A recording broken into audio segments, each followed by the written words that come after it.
6 weeks after my stroke, I discovered something that shattered my world. It wasn't the medical crisis that broke me. It was opening my phone and seeing what my daughter truly thought of me, written in messages she believed I'd never understand. The banking app I'd secretly been monitoring showed every transaction, every note, every cruel word. And when Amanda finally screamed those 5 words at me, I was already 10 steps ahead of her. Before we jump back in, tell us where you're tuning in from. And if this story touches you, make sure you're subscribed because tomorrow I've saved something extra special for you. The neurologist's words still echoed in my mind as I sat in the waiting room of Blue Ridge Medical Center. Fully recovered, Mr. Harrison. Your cognitive function tests are perfect. No lasting damage from the stroke. I should have felt relieved. Instead, I felt a growing knot of dread in my stomach that had nothing to do with my health and everything to do with what I'd been watching unfold on my phone for the past 2 weeks. My daughter, Amanda, sat beside me, scrolling through her own phone with the impatient energy of someone who had better places to be. She'd been living in my Craftsman house in Montford for 6 weeks now, ever since the stroke had landed me in the emergency room on a cold February morning.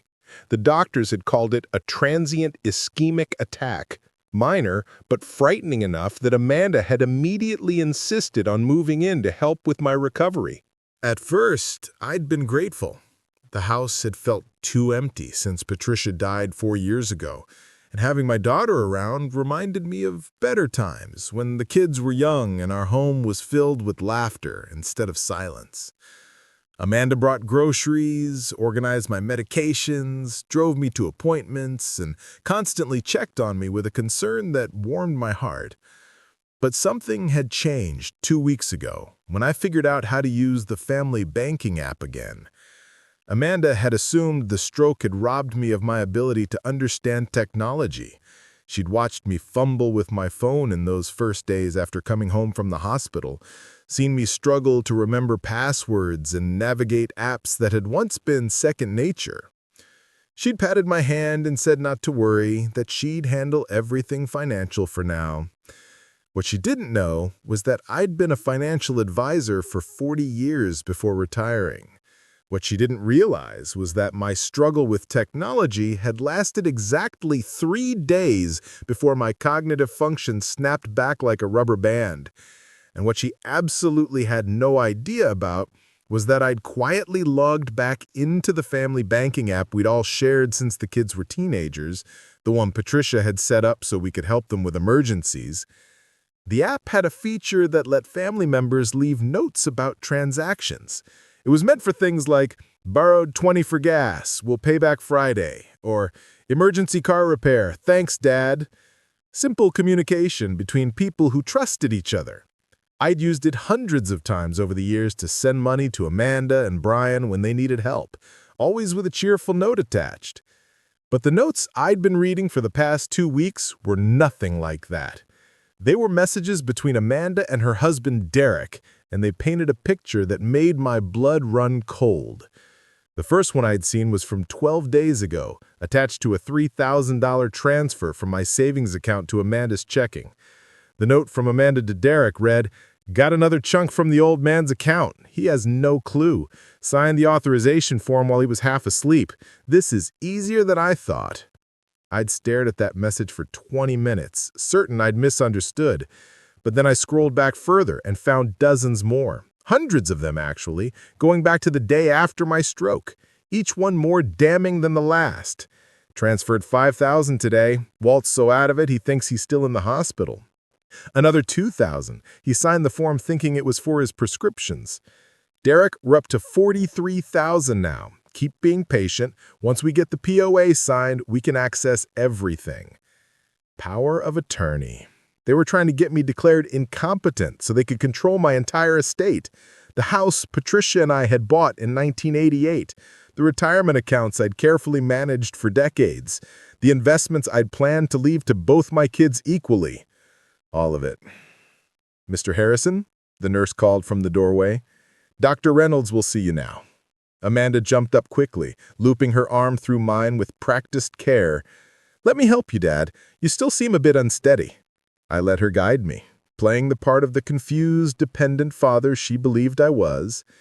It had become a performance over these past 2 weeks, one I'd perfected out of sheer necessity. I shuffled a bit when I walked. I paused before answering questions as if gathering my thoughts took enormous effort. I squinted at my phone screen and handed it to Amanda when she offered to help, watching her face carefully for any sign that she knew I could see everything she was doing. Dr. Reynolds was a young woman with kind eyes and a gentle manner. She shook my hand and gestured for us both to sit. "Mr. Harrison, I've reviewed all your test results from today and compared them with your initial scans from 6 weeks ago. I'm happy to report that you've made a complete recovery. Your cognitive function is excellent. Your motor skills are back to normal. There's no reason you can't resume all your regular activities." Amanda's smile looked strained. "That's wonderful news, Doctor. But he still seems confused sometimes. Just yesterday, he couldn't remember what day it was, and he gets tired so easily." Dr. Reynolds glanced at her notes. "Some temporary fatigue after a stroke, even a minor one, is normal, but confusion at this stage would be unusual, given his test results. Mr. Harrison, do you feel confused?" I looked at the doctor, then at Amanda, measuring my words carefully. Sometimes I forget small things. What day it is, whether I've taken my medication. Amanda has been wonderful about keeping track of everything for me. Amanda squeezed my hand, and I saw something flicker in her eyes. Relief, maybe? Or calculation? "See, Doctor? He's not quite himself yet. I think he needs more time before he's ready to handle things on his own again." Dr. Reynolds made a note on her tablet. "Well, some memory issues can persist for some months. I'd recommend following up in 6 weeks. In the meantime, Mr. Harrison, gentle exercise, social engagement, and mental stimulation are all beneficial. Don't isolate yourself." After we left the medical center, Amanda drove us home in her BMW, the one I'd helped her make the down payment on 3 years ago, when she'd complained that her old car was embarrassing for client meetings. The $18,000 gift had come from the same retirement account she'd been systematically draining for the past 6 weeks. "We need to stop by the attorney's office tomorrow," she said as we pulled into my driveway. "Just to update some paperwork, make sure everything's in order in case, anything else happens with your health." "What kind of paperwork?" I asked, keeping my voice mild and slightly confused. "Just standard stuff, Dad. Power of attorney documents, healthcare directives, things we should have handled years ago. It'll make everything easier if you have another episode." Inside the house, I settled into my leather recliner in the living room, while Amanda busied herself in the kitchen. The afternoon sunlight streamed through the windows Patricia had loved, illuminating the built-in bookshelves we'd installed together during our first year in this house. Every corner held memories of her, of us, of the life we'd built together. And Amanda wanted to sell it. I knew because I'd seen those messages too. Derek's note from 5 days ago. "Realtor says the house could go for $520, maybe $550 if we update the kitchen first." Amanda's response, "We're not updating anything. Sell it as is and split the money. Once we have POA and move him into Riverside Memory Care Center, we can list it immediately." Riverside Memory Care Center. I'd driven past it 100 times, a sterile facility on the outskirts of Asheville where people went when their families couldn't or wouldn't take care of them anymore. Monthly cost, $7,000. My savings would last less than 3 years at that rate, but that wasn't their concern. They wanted the house money now. Amanda brought me a cup of tea and sat down on the couch across from me. Her phone buzzed, and she glanced at it quickly, then back at me with that practiced smile. "Dad, I know this has been hard on you. Losing your independence, needing help with everything. But I want you to know that Derek and I are here for you. Whatever you need, we'll make sure you're taken care of." The words were perfect. The tone was perfect. If I hadn't read those messages, I would have believed every syllable. Instead, I saw the performance for what it was. a daughter securing her inheritance while her father was still breathing. Thank you, sweetheart. I don't know what I'd do without you. Preparing and narrating this story took us a lot of time, so if you are enjoying it, subscribe to our channel. It means a lot to us. Now back to the story. She reached over and patted my hand. That's what family is for, Dad. We take care of each other. After she went upstairs to make phone calls, I pulled out my phone with hands that no longer trembled from medical issues, but from rage. I opened the banking app and scrolled through the latest transactions. Another $2,000 transferred this morning while I'd been getting my cognitive tests. The note read, "Final push before POA signing tomorrow. Derek, we're almost there." Tomorrow. They planned to have me sign away my life tomorrow. I looked around my living room at Patricia's piano in the corner, at the family photos on the mantle, at the home we'd filled with love and memories. Then I thought about my son Brian in Portland, struggling to make ends meet as a high school teacher but never once asking me for money he didn't desperately need. Brian, who called every Sunday to check on me, not because he wanted something, but because he cared. Brian, who'd taken time off work he couldn't afford to fly out after my stroke, and had stayed for 3 days, sleeping on my couch and making sure I was truly okay, before reluctantly heading back to his students and his family. I opened my contacts and scrolled to a name I hadn't called in months, Karen Mitchell, the attorney who'd handled Patricia's estate after she died. Karen had been Patricia's college roommate and had remained a close friend through the decades. She'd know what to do. More importantly, she'd understand why I had to do it. The phone rang 3 times before she answered. "Walt Harrison?" Her warm voice came through. "I was just thinking about you last week. How are you recovering?" "Karen, I need to see you first thing tomorrow morning, before 9 o'clock if possible. It's urgent." There was a pause, and I could hear the shift in her tone from friendly to professional. "Of course. Is everything all right?" "No," I said quietly, glancing toward the stairs to make sure Amanda wasn't coming down. "Everything is very far from all right. But it will be after tomorrow." "I'll clear my schedule," she said immediately. 8 o'clock at my office? I'll be there. And Karen, I need you to prepare documents for a complete estate revision. Everything changes tomorrow." After I hung up, I sat in the gathering darkness of my living room and thought about Patricia. She'd warned me about this years ago, after I'd paid off Amanda's credit card debt for the 3rd time. "Walt, you're teaching her that money solves problems without consequences. You're teaching her to see you as a bank instead of a father." I dismissed her concerns then, certain that my generosity was building a stronger relationship with my daughter.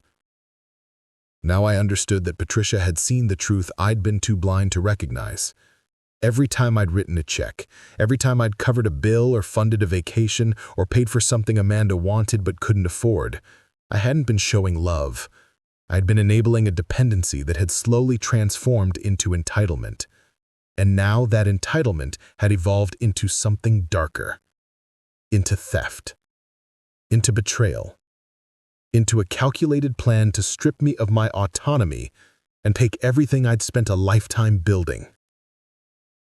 But they'd made one critical mistake. They'd assumed the stroke had broken me, had left me confused and helpless and easy to manipulate. They'd never considered that I might recover completely. They'd never imagined that I might be watching their every move, reading their every message, and planning my own response. Amanda's voice drifted down from upstairs, talking on the phone to Derek. "Tomorrow at 10 with the attorney, then we take him straight to Riverside for the evaluation. Dr. Simmons already agreed to write up the assessment we need. By end of day tomorrow, we'll have full control." I closed my eyes and took a deep breath. Tomorrow was going to be very interesting indeed, because while Amanda thought she was taking me to sign power of attorney documents that would give her control of my life, I was actually going to be signing very different papers. Papers that would change everything. Papers that would teach my daughter the most expensive lesson of her life. I woke at 5:30 the next morning, before the sun had risen over the Blue Ridge Mountains. The house was silent, except for the familiar creaks and groans of old wood settling. Amanda wouldn't be up for at least another 2 hours. That gave me time to do what I needed to do. My home office was in the back corner of the first floor, a small room with windows overlooking the garden Patricia had tended for 30 years. The roses she'd planted still bloomed every spring, tended now by a landscaping service I paid for because I couldn't bear to let them die. I closed the door quietly and sat at my desk, opening my laptop with steady hands. The family banking app on my computer showed a more detailed history than the phone version. I'd been a financial advisor long enough to know that documentation was everything. If this was going to end the way I planned, I needed evidence. Clear, undeniable proof of every transaction, every note, every betrayal. I started a new spreadsheet, something I'd done thousands of times for clients but never imagined doing for my own family. The first column, date. The second, amount. The third, Amanda's note to Derek. The fourth, my running total of what they'd taken. February 15th, the day after my stroke. $2,000. Note, first withdrawal. He's still in ICU, totally out of it. February 18th, $3,000. Note, he signed the form, didn't even read it. This is going to be easier than we thought. February 22nd, $5,000. Note, Derek, he asked why his account balance looked different. I told him the hospital billed his insurance wrong. He believed it completely. I worked my way through 6 weeks of systematic theft, my stomach churning with each entry. The notes revealed not just the financial betrayal, but something worse. They revealed Amanda's contempt for me, her amusement at how easily I could be deceived, her excitement about what she called the biggest payday of our lives. The total came to $67,000. $67,000 taken from accounts I'd spent 40 years building, transferred without my genuine consent, stolen by my own daughter while I recovered from a medical crisis that could have killed me. But that wasn't everything. I opened another file I'd kept for years without really understanding why. It was a record of every substantial gift I'd given Amanda since she turned 18. Patricia had encouraged me to keep track, not out of any desire to hold things over our daughter's head, but because she'd said we needed to understand the pattern of what was happening. The list was staggering. $22,000 for her wedding to Derek 7 years ago, $15,000 for the down payment of their condo, which they'd sold 2 years later at a loss, $31,000 in credit card debt paid off over 3 separate incidents, $12,000 for a business opportunity that never materialized, $8,000 for dental work that insurance apparently wouldn't cover. The list went on and on. Each entry a memory of Amanda calling in tears or showing up at the house with Derek, explaining why they needed help just one more time. The grand total, not including the recent theft, $138,000. Add in the $67,000 stolen during my recovery, and I'd given or lost over $200,000 to my daughter and her husband. For comparison, I'd given Brian a total of $8,000 over the same period. $5,000 when his son Noah was born premature and the medical bills overwhelmed them, and $3,000 when their roof needed emergency repairs after a storm. Both times Brian had insisted on paying me back and had done so within 2 years despite his modest teacher salary. Then I opened my email and began going through messages from the past 6 weeks. Amanda had helpfully forwarded me several documents during my recovery, things she said I needed to review when I was feeling better. I hadn't responded to any of them because she believed I couldn't really process email anymore. But I'd read every word, and I'd forwarded them all to a separate folder for Karen Mitchell to review. The documents included a property appraisal for my house that Amanda had commissioned without telling me, a brochure for Riverside Memory Care Center with notes in Amanda's handwriting about monthly costs and admission requirements, an email exchange between Amanda and someone named Dr. Raymond Simmons about evaluation procedures for cognitive decline. That last one was particularly damning. Dr. Simmons wasn't my doctor. I'd never heard of him until I read these emails. But according to the exchange, he was willing to perform an evaluation and provide documentation of severe cognitive impairment in exchange for what Amanda called the standard consultation fee. The emails never specified the amount, but the implication was clear. Amanda was paying a doctor to declare me incompetent whether I actually was or not. I added printouts of these emails to my folder, which was now nearly an inch thick. Evidence, documentation, proof of conspiracy to commit fraud and elder abuse. Karen would know what to do with all of it. At 7:15, I heard Amanda's bedroom door open upstairs. I quickly closed my laptop and slipped the folder into my briefcase, an old leather case I hadn't used since retirement, but which still sat in my office closet.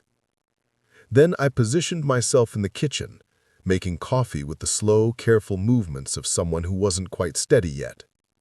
"Morning, Dad," Amanda said brightly as she came down the stairs. She was dressed in business casual clothes, navy slacks and a cream blouse. "Ready for our appointment today?" "What appointment?" I asked, furrowing my brow in what I hoped looked like genuine confusion. Her smile tightened slightly. "With the attorney, remember? We talked about it yesterday, to update your paperwork." "Oh," I said slowly. "Yes, I think I remember. What time?" 10 o'clock. We'll have plenty of time for breakfast first." She moved around the kitchen with easy familiarity, pulling out eggs and bread. "How did you sleep?" "Fine," I lied, "though I had a strange dream about your mother. She was in her garden, working with the roses. She looked happy." Amanda's hands paused for just a moment before continuing with the eggs. "That's nice, Dad. I'm sure she was happy there." What I didn't tell Amanda was what Patricia had said in the dream. "Get the folder, Walt. Show them who you really are." It had felt so real that I'd woken up certain Patricia had actually been in the room with me. After breakfast, Amanda checked her watch repeatedly and finally said we should head out a bit early. I made a show of moving slowly, gathering my coat, checking my pockets for my wallet with exaggerated care. Amanda's jaw tightened with impatience, but she kept her voice cheerful. "Take your time, Dad, no rush." We got into her BMW, and she drove toward downtown Asheville. The morning was crisp and clear, the mountains visible in the distance. I watched the familiar streets pass by, wondering if Amanda noticed we were going in the wrong direction for the attorney she thought we were meeting. "I think you missed the turn," I said mildly. "No, this is right," she said, not looking at me. "The office moved to a new location."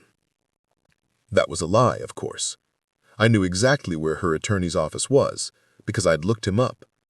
Lawrence Preston, a lawyer who specialized in estate planning and elder care. His reviews online mentioned that he was efficient and didn't ask too many questions.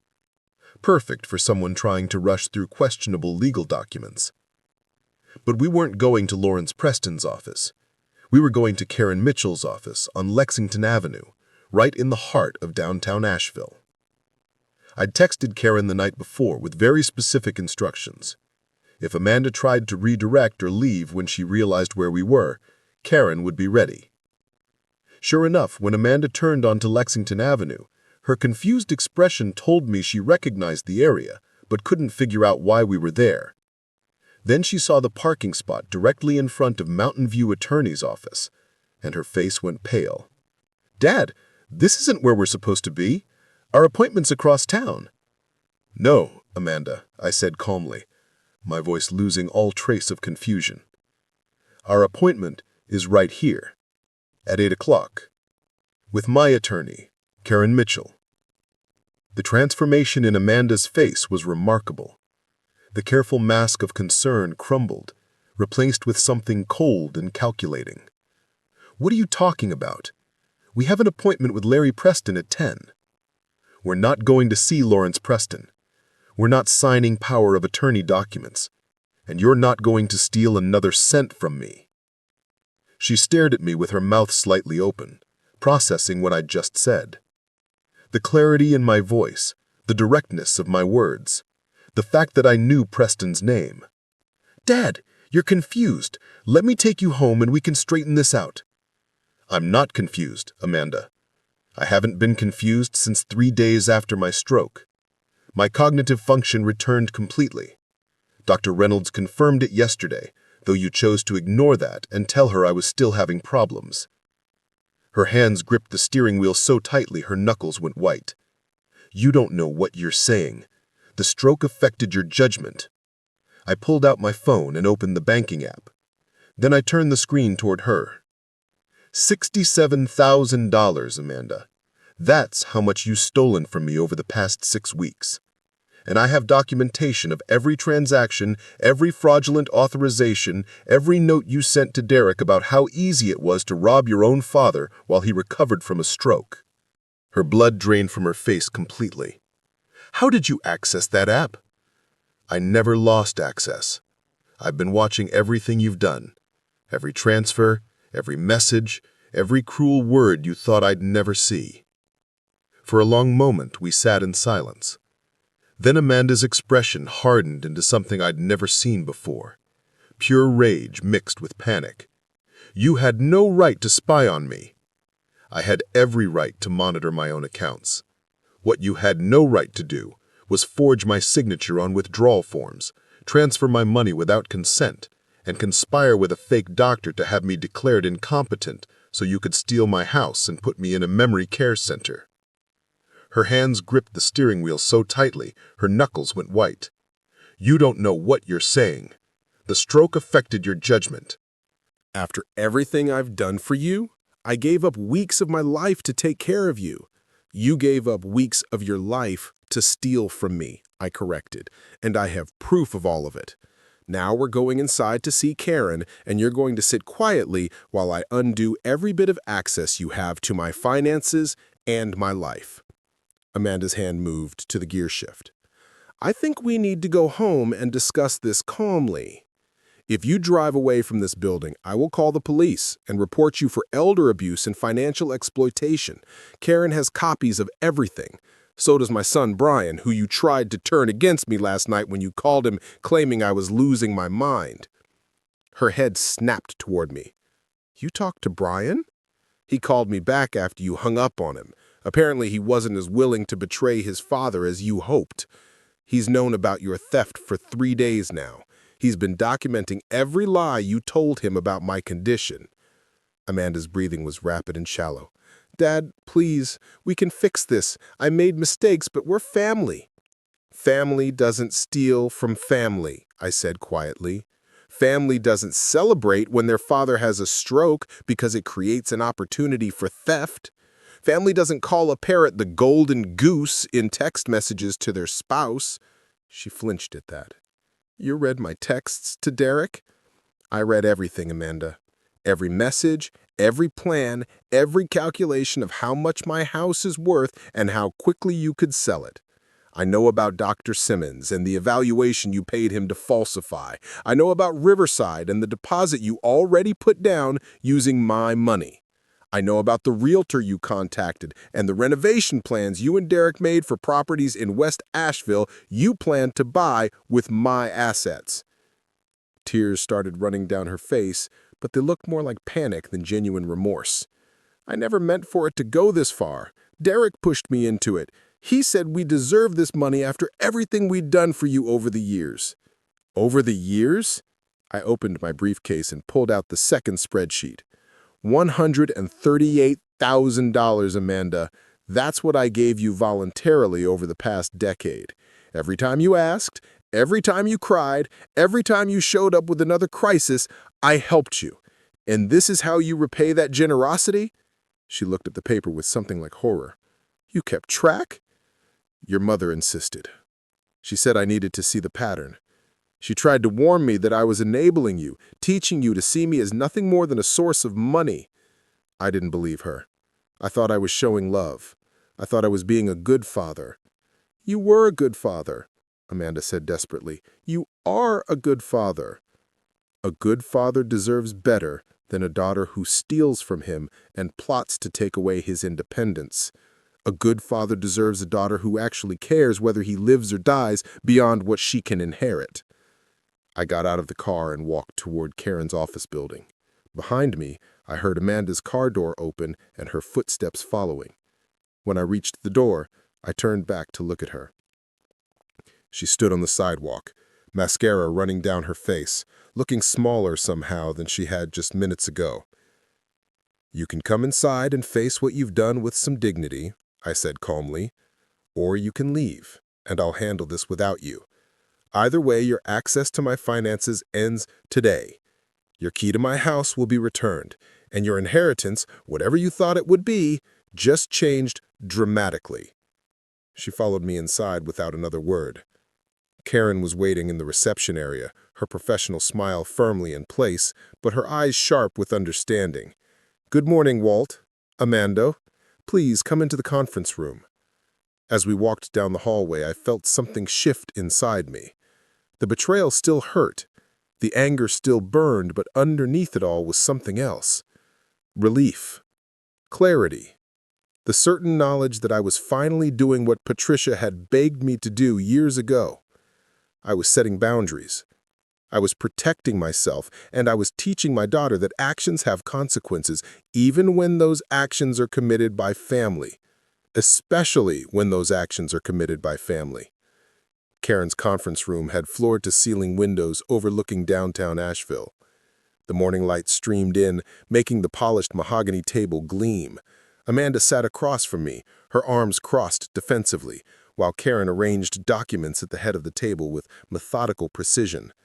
"I've prepared everything you requested, Walt," Karen said, her voice professionally neutral. "Before we begin, I need to confirm that you're acting of your own free will and that you understand the nature of these documents." "I understand completely. My cognitive function is fully restored as confirmed by Dr. Reynolds at Blue Ridge Medical yesterday. I'm making these decisions with full awareness and capacity." Amanda shifted in her chair. "This is insane. You're making life-altering decisions based on paranoia and confusion. Dad, please, let's go home and talk about this calmly." Karen's gaze moved to Amanda with the cool assessment of someone who'd seen every manipulation tactic in the book. "Ms. Harrison-Chen, your father contacted me 5 days ago with concerns about unauthorized access to his financial accounts. The documentation he's provided shows a pattern of transactions that warrant immediate protective action." "Those transactions were authorized," Amanda said quickly. "Dad signed the forms. He asked me to help him manage his finances while he recovered." I pulled the folder from my briefcase and slid it across the table to Karen. "These are printouts of the family banking app showing every transaction and the accompanying notes between Amanda and her husband Derek. The notes make it clear that the authorizations were obtained through deception while I was medically vulnerable." Karen opened the folder and began reading. Her expression remained neutral, but I saw her jaw tighten as she worked through the pages. After a few minutes, she looked up at Amanda. "These notes describe obtaining signatures while your father was sedated or confused. They reference plans to have him declared incompetent through falsified medical evaluations. They discuss selling his property without his knowledge or consent. This constitutes elder financial abuse under North Carolina law." The color drained from Amanda's face. "Those are private messages. You can't use those against me." "They're notes attached to transactions in your father's account, which he has every legal right to access and document." Karen's tone was matter-of-fact. "More importantly, they provide evidence of fraudulent intent. Your father could press criminal charges based on this documentation alone." Amanda's eyes widened with genuine fear. "Criminal charges? Dad, you wouldn't do that to me. I'm your daughter." The weight of those words hung in the air between us. She was my daughter. The little girl I taught to ride a bike, whose hand I held on her first day at school, who sobbed in my arms when her first boyfriend broke her heart. Somewhere inside this calculating woman sitting across from me was that child, and part of me still wanted to believe she could be reached. But Patricia's voice echoed in my memory. "Enabling isn't love, Walt. Sometimes the most loving thing you can do is let someone face the consequences of their choices." "Amanda," I said quietly, "I gave you every advantage. Your mother and I paid for your education, helped you through every financial crisis, supported your marriage even when we had reservations about Derek. We never asked for gratitude or repayment. We just wanted you to build a good life." "I did build a good life," she protested. "Derek and I have worked hard for everything we have." I pulled out the second spreadsheet, the one documenting years of financial gifts. $138,000 in voluntary assistance over 10 years. That doesn't include the money you stole during my recovery. When does it become enough, Amanda? When do you stop seeing your parents as an ATM and start seeing us as human beings? She stared at the numbers, her face cycling through emotions too quickly to read. That's not fair. You're twisting everything. We were grateful for your help. We just hit some rough patches financially. Everyone hits rough patches, I said. Your brother Brian hit rough patches, but he asked for help twice in 10 years, and he paid back every cent. You asked for help constantly and treated it like an entitlement. And the moment I became vulnerable, you didn't see an opportunity to care for me out of love. You saw an opportunity to take everything I had left. Karen cleared her throat gently. Walt, if you're ready, we should proceed with the documents. Time is a factor here, given the concerns about Dr. Simmons and the evaluation scheduled for this afternoon. Amanda sat up sharply. How do you know about Dr. Simmons? I forwarded Karen all the emails you sent me during my recovery, the ones you thought I couldn't understand or access, including your correspondence with Dr. Simmons about his willingness to provide a predetermined diagnosis in exchange for payment. Amanda's hand flew to her mouth. Oh God! Paying a medical professional to provide a false diagnosis for financial gain is fraud, Karen said calmly. It's also grounds for criminal conspiracy charges. Dr. Simmons could lose his license, and both you and your husband could face prosecution. I'd never actually paid him, Amanda said desperately. We just talked about it. Nothing was finalized. The email exchanges suggest otherwise, Karen replied.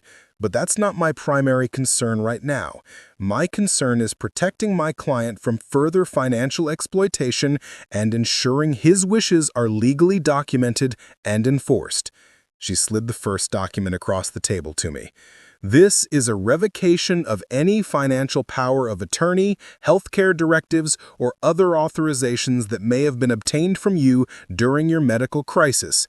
It explicitly states that any documents signed while you were under medical care between February 14th and March 28th are null and void due to your compromised cognitive state at the time. I read through the document carefully, then signed it with steady hands. Amanda watched with growing horror as I initialed each page. The second document, Karen continued, placing another set of papers in front of me, removes Amanda Harrison Chen and Derek Chen from all accounts, safe deposit boxes, and property titles. It revokes their access to your residence and requires the return of any keys or access codes within 24 hours. You're locking me out of the house? Amanda's voice climbed toward hysteria. Where am I supposed to go? All my things are there.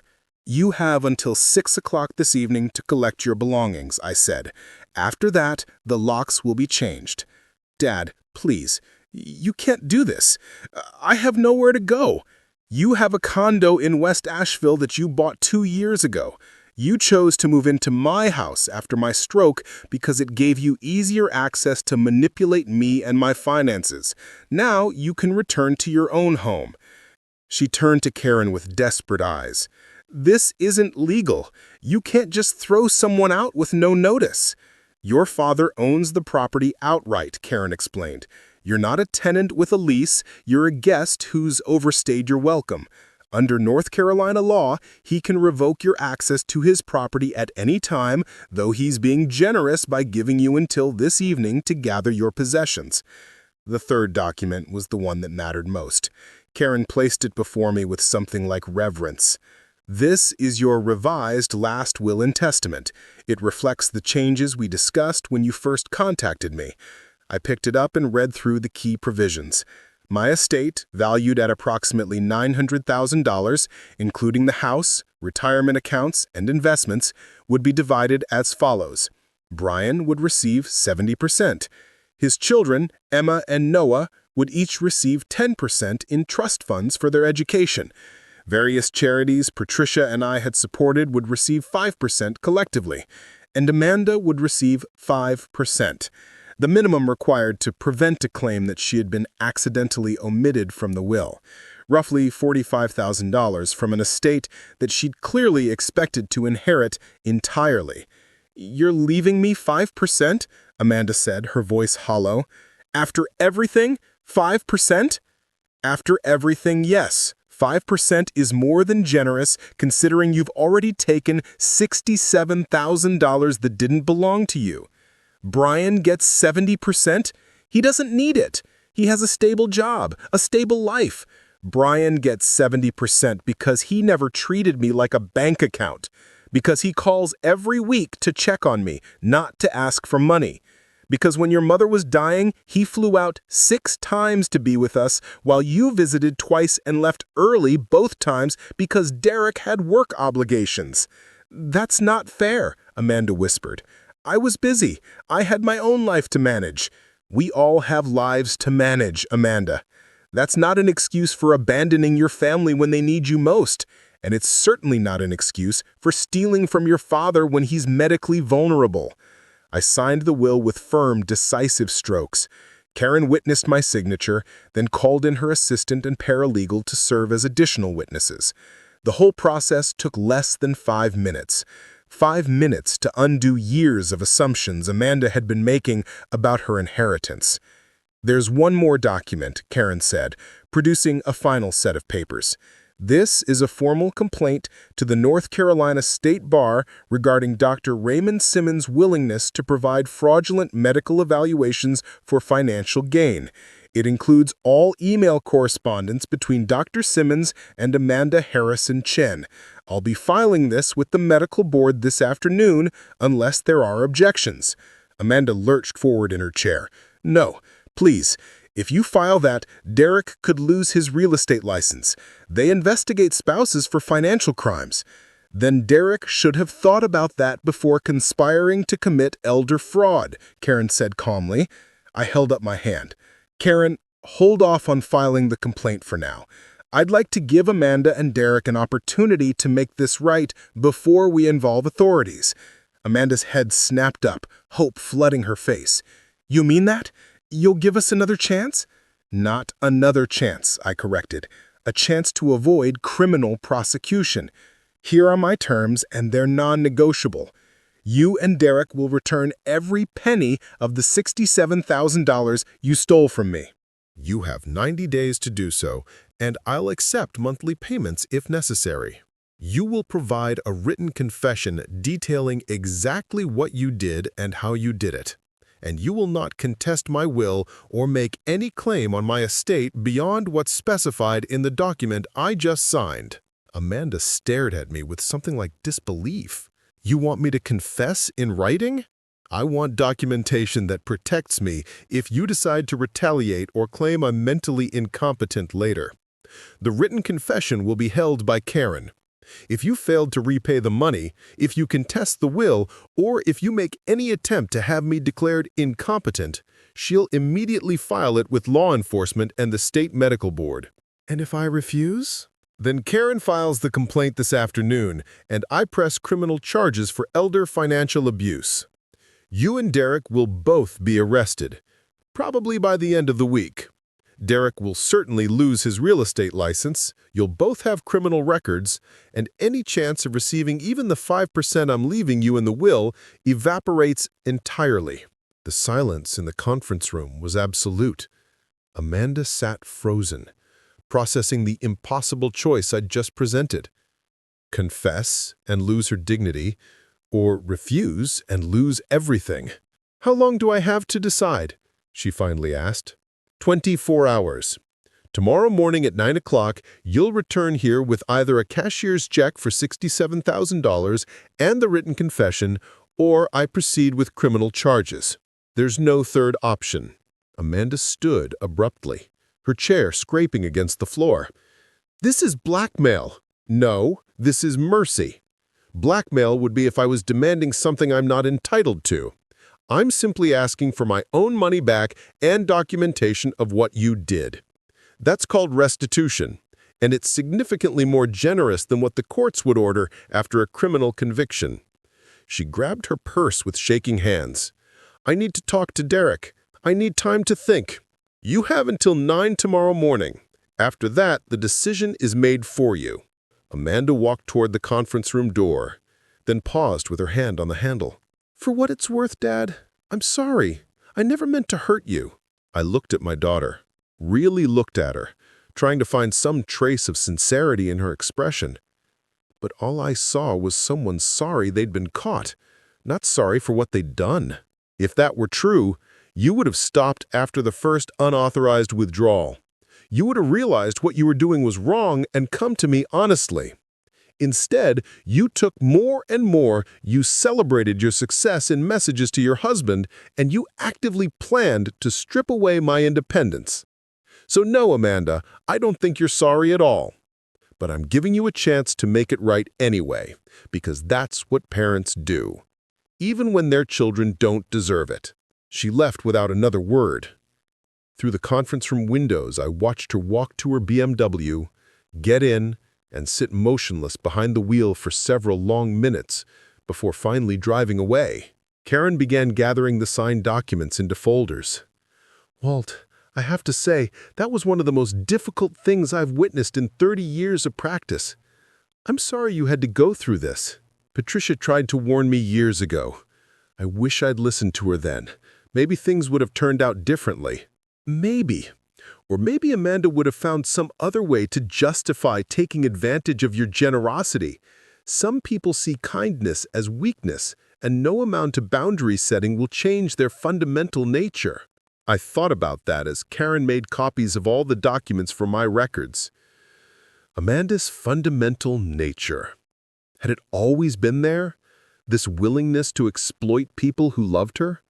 Or had I created it through years of enabling, teaching her that problems could always be solved with my money and that consequences didn't apply to her? The answer probably didn't matter anymore. What mattered was that I'd finally done what needed to be done. I'd protected myself, secured my assets, and given my daughter one last opportunity to choose integrity over greed. Whether she took that opportunity would tell me everything I needed to know about who she really was. As I left Karen's office, I pulled out my phone and sent a text to Brian. "It's done. We'll call you tonight with details. Thank you for supporting me through this." His response came within seconds. "Proud of you, Dad. Mom would be too." I stood on the sidewalk in downtown Asheville, breathing in the crisp mountain air, and felt something I hadn't experienced in weeks. Not quite peace, not yet, but maybe the beginning of it. The sense that I'd taken back control of my life and my future, and that whatever happened next, I'd face it on my own terms. Not as a victim, not as someone to be manipulated and exploited, but as Walter Harrison. A man who'd finally learned the difference between love and enabling, and who'd found the strength to choose himself for once. I spent the rest of that day preparing my house for what was coming. Amanda had until 6 o'clock to collect her belongings, and I wanted to make sure there were no misunderstandings about what that meant. I also wanted witnesses, people who could testify to exactly what was said and done if things turned ugly. Brian had offered to fly out immediately, but I'd told him to wait. This was something I needed to handle myself, at least initially. Instead, I called Mrs. Chen from next door, a retired school principal who'd been friends with Patricia for 20 years. I explained the situation in broad strokes, leaving out the most painful details, and asked if she'd be willing to be present when Amanda came to collect her things. "Of course, Walt," she had said without hesitation. "Patricia would have wanted someone looking out for you." I also contacted a locksmith and scheduled him to arrive at 6:15, giving Amanda exactly the time I'd promised and not a minute more. Then I walked through the house, mentally cataloging what belonged to Amanda and what didn't. Her clothes in the guest bedroom, certainly. Her toiletries in the bathroom. The laptop she kept on the desk in the corner, but not the furniture, which I'd provided. Not the television in her room that had been there long before she moved in. Not any of the household items she'd somehow started treating as her own over the 6 weeks of her residency.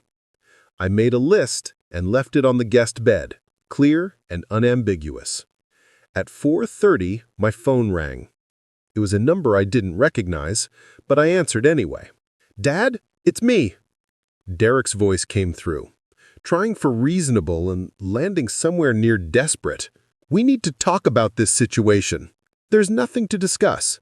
Amanda has until 6 o'clock to collect her belongings from my house. After that, the locks change. Come on, Walt. You're being unreasonable. We made some mistakes, sure, but kicking us out like this? It's extreme. Stealing $67,000 from someone recovering from a stroke is extreme. Plotting to have them declared incompetent through fraudulent medical evaluations is extreme. I'm simply protecting myself. We can pay you back. Just give us time. Don't involve lawyers and don't change Amanda's inheritance. We'll make it right. I've given you time. 90 days to return the money. That's more than generous considering I could have you both arrested today." His voice hardened. "You really want to destroy your relationship with your daughter over money? That's cold, Walt. That's not the man Patricia married." The mention of Patricia's name from his mouth made my jaw clench. "Don't you dare invoke my wife's name." She warned me about exactly this kind of manipulation years ago. She told me that Amanda was learning to see me as nothing more than a source of funds. I didn't listen then. I'm listening now. You're making a huge mistake. Amanda is devastated. She's been crying all day. If she's devastated by the consequences of her actions, perhaps she shouldn't have committed them. I'll expect to see you both at my house by 6 to collect your things. Don't be late." I hung up before he could respond. My hands were shaking slightly, but not from fear or doubt, from anger. The audacity of Derek calling me to negotiate after everything they'd done was almost impressive in its brazenness.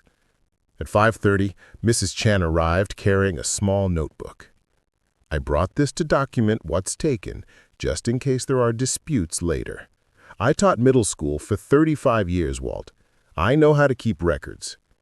"Thank you, Eleanor. I appreciate this more than you know." We sat in the living room, waiting. At 5:45, I heard a vehicle pull into the driveway. Through the window, I saw not Amanda's BMW, but a large U-Haul truck. My stomach dropped. They weren't planning to take just Amanda's belongings. Derek jumped out of the driver's seat, followed by Amanda from the passenger side. 2 other men I didn't recognize climbed out of the back. They'd brought help. They'd brought a moving truck. They were planning to take far more than what I'd agreed to. I opened the front door and stepped onto the porch, Eleanor beside me. "Amanda, Derek, you have until 6 o'clock to remove your personal belongings, nothing else." Derek strode forward with aggressive confidence. "We'll decide what we're taking, Walt.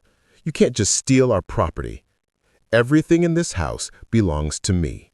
I purchased it, I paid for it, and you're guests who are leaving. I've made a list of your personal items on the guest bed. That's what you're authorized to remove." Amanda pushed past Derek, her eyes red from crying but her voice sharp. "You think you can control everything? You think you can just erase me from your life like this?" "I'm not erasing you, Amanda. I'm protecting myself from theft and exploitation. There's a difference." One of the men Derek had brought stepped forward. "Look, we don't want any trouble. We're just here to help Amanda get her stuff." "And you're welcome to help her with her actual belongings," I said calmly. "But if anyone attempts to remove property that doesn't belong to her, I'll call the police immediately. Mrs. Chen is here as a witness, and she's documenting everything." Amanda's face twisted with rage. "You brought a witness? You're treating me like a criminal in my own father's house." "You are a criminal, Amanda. You stole $67,000 from me. The only reason you're not in handcuffs right now is because I'm giving you a chance to make restitution instead of facing prosecution." Derek pulled out his phone. "I'm calling our attorney." "Please do," I replied. "Karen Mitchell has all the documentation ready for any legal challenge you want to mount. I'm sure your attorney will be very interested to read the messages where you and Amanda celebrated stealing from me and planned to forge medical documents." Derek's face went pale, and he slowly lowered his phone. Amanda stood frozen on the walkway, and I could see the exact moment she realized they'd lost. There was no clever argument, no manipulation, no performance that would change the situation.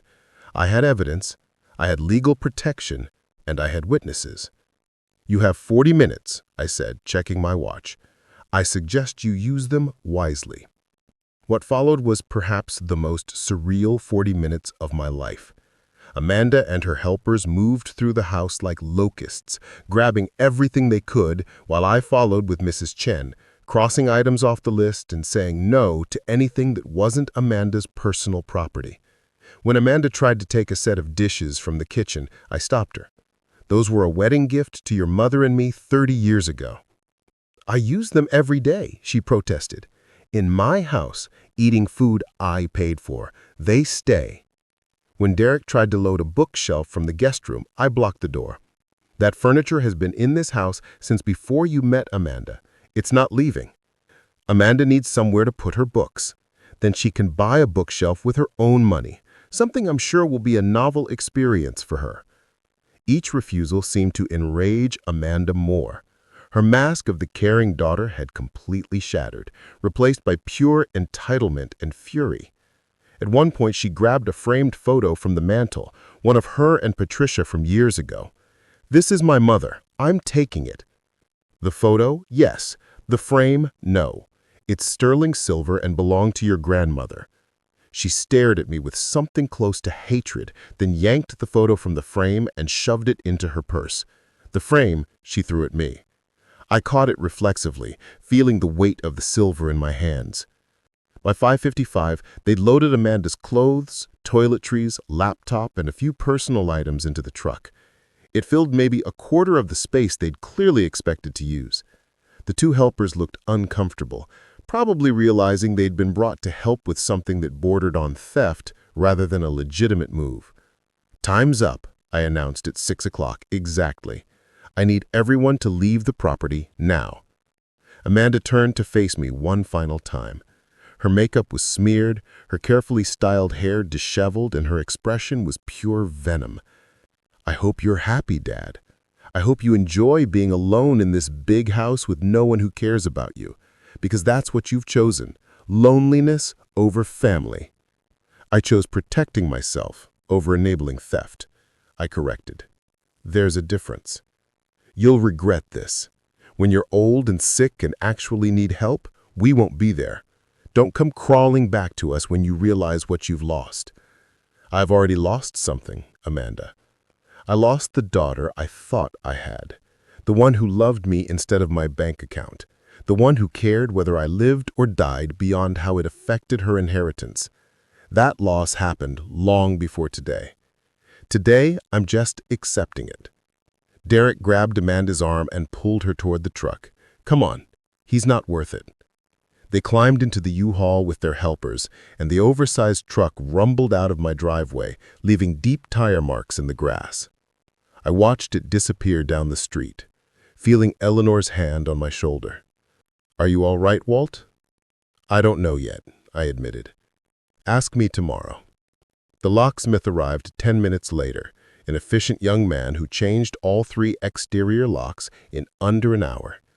As he worked, Eleanor helped me check the house for anything Amanda might have taken that shouldn't have been removed.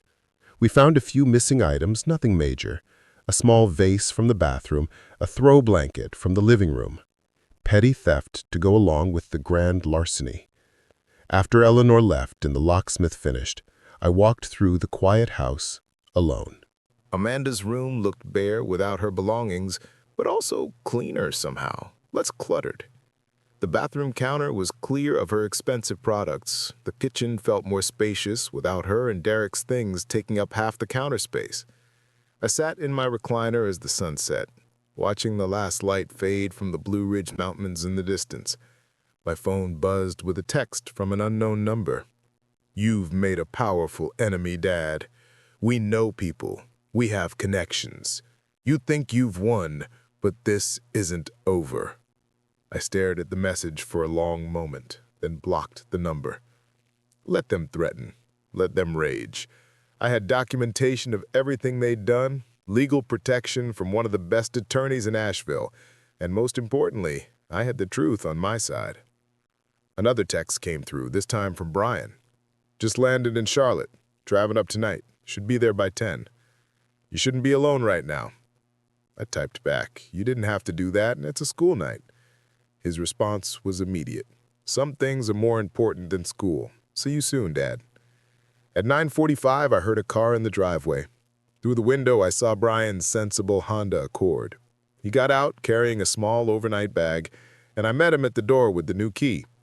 He hugged me hard, the kind of embrace that said everything words couldn't. How you holding up? Better than I expected. Worse than I'd hoped.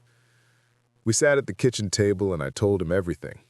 The meeting with Karen, Amanda's reaction, the confrontation at the house, Derek's threats. Brian listened without interrupting, his teacher's patience letting me get it all out. When I finished, he was quiet for a long moment. Then he said, "Mom would be proud of you. Your mother tried to get me to do this years ago. I was too stubborn to listen. You weren't stubborn. You were hopeful. You wanted to believe the best in your daughter. That's not a character flaw, Dad. That's love. Love that was never returned the way I gave it. Maybe not. But that doesn't mean it was wasted. You did everything right as a parent. Amanda's choices are hers to own, not yours." We talked until nearly midnight, not just about Amanda, but about Patricia, about regrets and lessons learned, about how to move forward. Having Brian there, supportive and steady, reminded me that I hadn't lost all my children. One of them had turned out exactly right. As we prepared for bed, Brian asked, "What happens tomorrow when she doesn't show up with the money?" Then Karen files the complaint with the medical board and we press charges. But Brian, honestly, I don't think it'll come to that. Why not? Because Amanda has many things, but she's not stupid. She knows we have evidence that could destroy her and Derek's lives. $67,000 is a lot of money, but it's cheaper than legal fees, criminal records, and Derek losing his real estate license. She'll find a way to pay it back. And if she doesn't, that I follow through with consequences just like I should have done years ago when the problem started. No more empty threats, no more second chances without accountability. She gets the same treatment I'd give any stranger who stole from me. Brian nodded slowly. Good. It's about time someone held her accountable. I lay awake that night in a house that felt simultaneously emptier and fuller than it had in weeks. Emptier of Amanda's presence and the tension that had filled every room, fuller of the possibility of peace, of reclaiming my space, of living without constantly looking over my shoulder. Tomorrow would bring either Amanda's confession and repayment, or it would bring criminal charges and legal battles. Either way, I'd face it knowing I'd done the right thing. Not the easy thing. Not the comfortable thing, but the right thing. And that knowledge, hard-won and painful as it was, felt like the first step toward healing from a wound that had been slowly bleeding me dry for years. The next morning arrived with unexpected clarity. I woke at 6:30 to find Brian already in the kitchen, brewing coffee with the ease of someone who'd grown up in this house and still remembered where everything belonged. The smell alone was enough to make the morning feel almost normal. Couldn't sleep, he admitted when I joined him. Kept thinking about what today might bring. We sat at the table, nursing our coffee as the sun rose over the mountains. At 8:45, my phone rang. Karen Mitchell's name appeared on the screen. "Walt, I'm at the office. Amanda and Derek just arrived. They're early." I felt Brian's hand on my shoulder as I processed that information. Did they bring what we asked for? A cashier's check and what appears to be a written statement. I haven't reviewed the statement yet, but they're requesting to speak with you before anything is finalized. Tell them I'll be there in 20 minutes. Brian insisted on driving. As we pulled up to Karen's office, I saw Amanda's BMW in the parking lot, looking somehow smaller and less impressive than it had yesterday. Through the window, I could see her and Derek sitting in the reception area, both looking exhausted. Inside, Karen met us with a professional nod. They've been here since 8:30. Very punctual, very subdued. Amanda stood when she saw me enter, but Derek remained seated, staring at the floor. She looked like she'd aged 5 years overnight. Her eyes were hollow, her skin pale, and her hands trembled slightly as she clutched her purse. "Dad," her voice was barely above a whisper, "thank you for coming." Karen led us all to the conference room. On the table sat a cashier's check for $67,000 and a handwritten document several pages long. Karen had already reviewed it, judging by the sticky notes marking certain sections. "The confession is comprehensive," Karen said. "It details each unauthorized transaction, the methods used to obtain signatures, and the conspiracy with Dr. Simmons. It also includes Derek's full participation and acknowledgement of wrongdoing." Derek finally looked up, his face haggard. "We had to liquidate everything. Our savings, Amanda's inheritance from her grandmother, even took a loan against our condo, but it's all there, every penny." Amanda's voice cracked. "We're broke, Dad, completely broke. But we're paying you back, like you asked." I picked up the confession and read through it slowly. The details were painful, but thorough. Amanda had documented not just the theft, but also her reasoning, her justification, and ultimately her admission that none of it excused what she'd done. When I finished reading, I looked at my daughter. Really looked at her, perhaps for the first time in years. "Is this genuine remorse, Amanda, or are you just sorry you got caught?" She wiped tears from her face with shaking hands. "Both, if I'm being honest. I'm sorry I got caught. I'm terrified of what could happen to us. But I'm also sorry for what I did, for what I became. Mom would be ashamed of me." "Yes, she would be. But she'd also want you to learn from this and become better." Derek cleared his throat. "Walt, we know we don't deserve forgiveness. We just want to make this right and move forward. We'll stay out of your life if that's what you want." I sat back in my chair, feeling the weight of the decision before me. I could take their money and their confession and still press charges. I could destroy them completely, and I'd be legally and morally justified in doing so. Or I could accept their restitution and let this be the lesson that finally taught Amanda about consequences and accountability. Brian spoke for the first time. "Dad, whatever you decide, I support you." That was something, at least. Not redemption, but perhaps the beginning of understanding. "I'll accept the restitution," I said finally. "Karen will hold the confession. If either of you attempts to contact me, contest my will, or make any claim against my estate beyond what's specified in my revised documents, she'll immediately file it with law enforcement and the medical board. Is that understood?" Amanda nodded frantically. "Yes, absolutely. We won't bother you again. Additionally, you're both banned from my property. If I need to communicate with you for any reason, it will be through Karen. There will be no phone calls, no surprise visits, no attempts at reconciliation, until and unless I initiate contact, which may be never." Derek's jaw tightened, but he nodded. "We understand." I stood to leave, then paused. "Amanda, one more thing. Get help. Real help. A therapist who specializes in financial dysfunction and entitlement issues. Not for me, but for yourself. Because the person you've become isn't someone your mother would recognize, and I don't think it's someone you want to be either."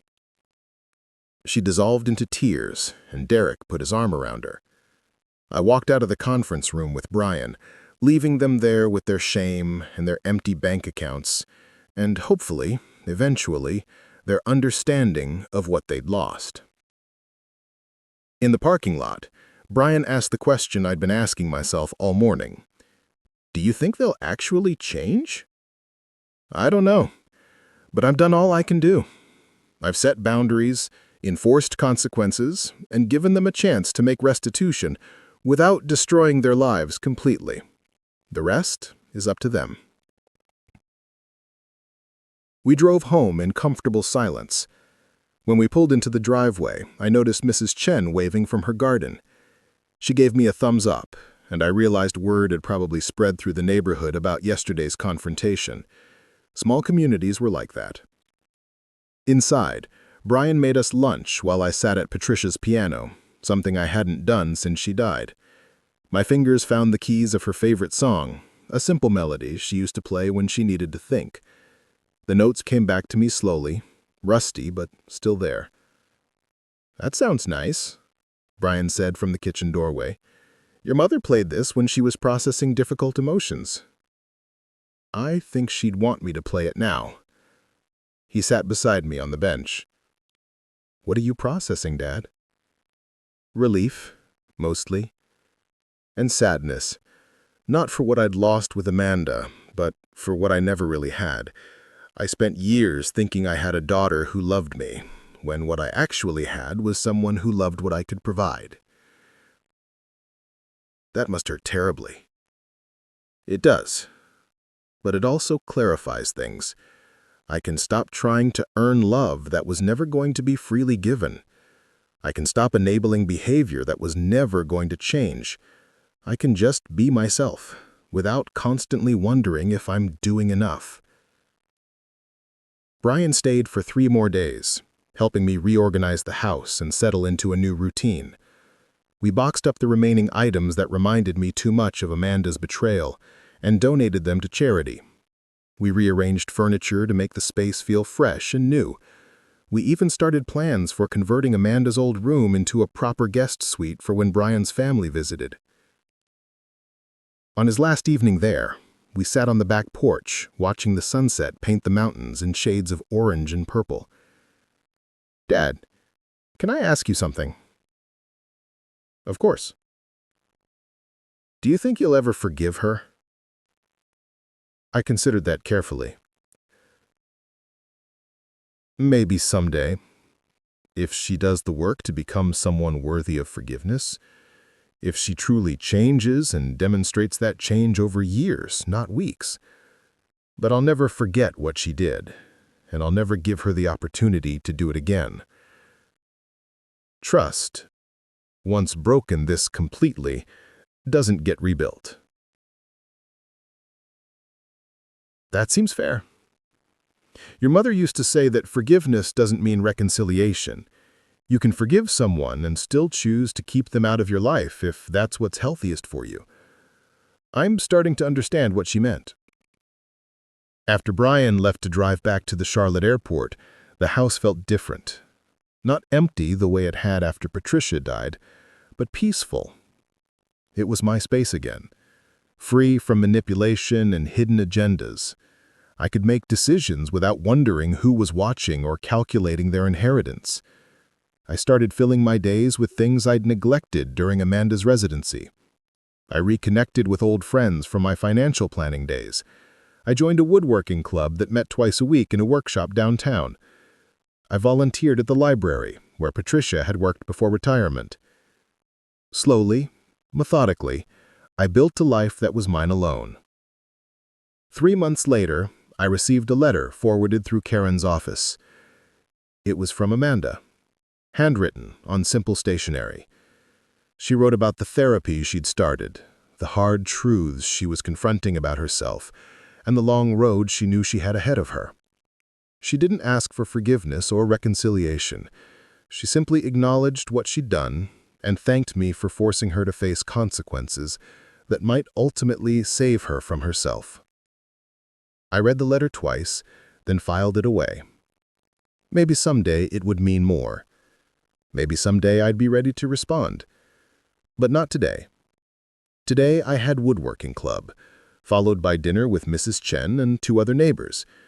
Tomorrow I was driving to the mountains for a day hike I'd been planning. Next month, Brian's family was coming to visit for a week, and Emma and Noah were excited to explore their grandfather's workshop. I'd learned that sometimes the most loving thing you can do is step back and let people face the natural consequences of their choices. I'd learned that generosity without boundaries isn't love, it's enabling. And I'd learned that it's never too late to reclaim your life from people who see you as nothing more than a means to an end. Patricia had known all of this years ago. She'd tried to teach me, gently and patiently, but I'd needed to learn it myself. Now, finally, I understood. And though it had cost me a relationship with my daughter, it had given me back something more valuable, my self-respect, my autonomy, and my peace. That evening, I stood in my workshop, surrounded by half-finished projects and the smell of fresh sawdust. Through the window, I could see the mountains Patricia and I had loved, still standing strong after millions of years of weathering storms. I felt connected to them somehow, understanding that resilience isn't about never breaking, but about knowing when to stand firm against forces that would erode you away. I picked up a piece of cherry wood I'd been saving for the right project and began to sketch a design. A music box, I decided, that would play Patricia's favorite melody. Something beautiful created from hard lessons learned. Something that would remind me every time I heard it that wisdom, though expensive, is always worth the cost. Up next, you've got 2 more standout stories right on your screen. If this one hit the mark, you won't want to pass these up. Just click and check them out.